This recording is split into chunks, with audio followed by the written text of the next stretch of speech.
أوليس الذي خلق السماوات والأرض بقادر على أن يخلق مثلهم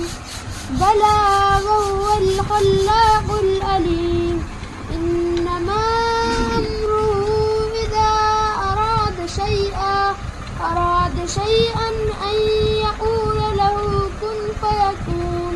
فسبحان الذي بيده ملكوت كل شيء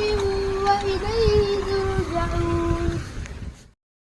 بالله وما أنزل إلينا وما أنزل إلى إبراهيم وإسماعيل وإسحاق ويعقوب والأسباط وما أوتي موسى وعيسى وما أوتي النبيون من ربهم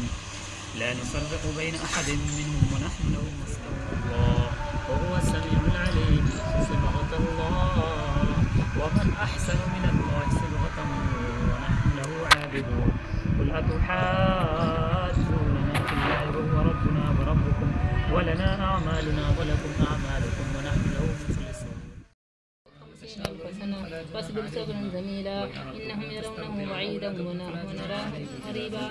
يود المجرم لو يقتدي من فإذا بلغوا أجلهن فلا جناح عليهم الدائمون والذين في أموالهم حق معلوم للسائل والمحروم والذين يصدقون ليوم الدين والذين هم من عذاب ربهم مشفقون إن عذاب ربهم غير معلوم والذين هم لفروجهم حافظون إلا على أزواجهم أو ما ملكت نور في الظلمات أنسي في خلواتي يا سعدي وهنائي